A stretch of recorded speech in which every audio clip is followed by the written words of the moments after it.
का एक कारण तो ये है। दूसरा कारण है जो उसके कमेटी ट्रस्टीगण बन जाते हैं वे कब्जा जमा के बैठते हैं गणेता सांप जैसे, और कुंडली मारे। अब गणेता साहब कुंडली मार जाए तो कितनी कर वो कुंडली नहीं छोड़ता, तो वो कब्जा लेकर के बैठ जाते हैं, इसलिए क्षेत्रों का विकास नहीं होता। और मैं और कुछ नहीं कर रहा हूं, उन गणेता सांपों की कुंडली खोल रहा हूं। जय हो। और जैसे उन गणेता सांपों की कुंडली खुलती है फिर गणेता सांप में कोई ताकत नहीं रहती, फिर कोई ताकत नहीं रहती। फिर स्थिति में जिन जिन के मन क्षेत्रों के गणेता सांपों ने छोड़ दिए वे सब क्षेत्र आकाश में पहुंच गए। जय हो, जय हो। अभी तुम्हारा देवगढ़ का गणेता सांप की कुंडली अभी छुड़वा पा रहा हूं। अब सिरोंज पे गणेता सांप बन के बैठे रहे, बोलो मैं यहां बैठा रहा, देवगढ़ का विकास हो गया, सिरोंजी का क्यों नहीं हो पाया? क्योंकि वहां गणेता सांप बैठे थे कुंडली मार करके, वे छोड़ नहीं सके, उनका पद नहीं छोड़ सके, उनकी हुकूमत नहीं छोड़ सकी। आज सिरोंजी की क्या दशा है? आज सिरोंजी भी देवगढ़ से कम क्षेत्र नहीं है, लेकिन बस वो अधिकार बना के बैठ गए, पदों पे बैठ गए, पद नहीं चला जाए, अध्यक्ष पद नहीं चला जाए, मंत्री पद नहीं चला जाए, गणेता सांप बन के बैठ गए। सिरोंजी की ये दशा हो रही, सब क्षेत्रों की ये दशा देखो। इसलिए मैं सब क्षेत्रों पे ही कहता हूं और कुछ करो मत, इन गणेता सांपों की कुंडली खुला दो, बाकी मुझे दे दो।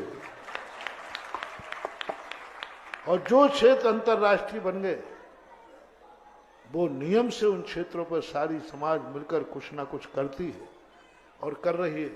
आपका दर्शन तीर्थोवन जी देखो, 2-4 साल से उन्होंने पूरी कुंडली छोड़ दी और सारे भारत के लिए खोल दिया।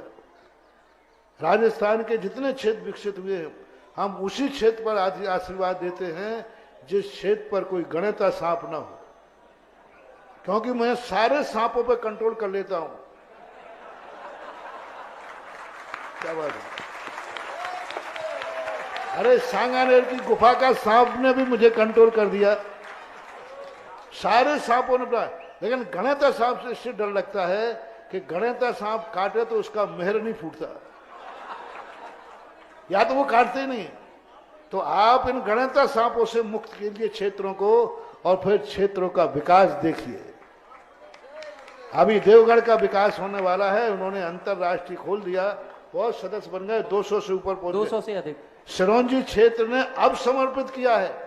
यही आवाज मैंने सन बहुत पहले देवगढ़ में कब थे 93 में आवाज उठाई थी, हे सिरोंज वालों, हे सिरोंज के आसपास वालों, अपनी हुकूमत छोड़ो और इस सिरोंज क्षेत्र को समाज के सामने रख दो, ये क्षेत्र भी उड़ जाएगा।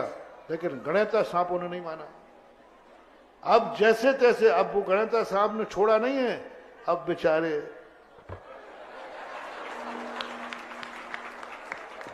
कुंडली खोली नहीं है, कुंडली खुल गई। तब कहीं अब सिरोंज भी आने वाला है तुम्हारे सामने, मेरे कमरे तक तो आ गया है कुंडली खोल के। अभी समाज के सामने मैं किसी दिन घोषणा करने वाला हूं, वो भी एक बहुत बड़ा क्षेत्र है। इसलिए क्षेत्रों की जब बात आई तो क्षेत्रों पर जो बैठे हुए कमेटियां हैं, इन कमेटियों से मुक्त कराओ और कमेटियों को सारे भारत के बीच में रख दो। आज इस समय अपना भारत इतना सक्षम है कि हर क्षेत्र को, जिस क्षेत्र के संबंध में भारत दृष्टि डाल लेगा वह क्षेत्र जमीन से आसमान में पहुंच जाए।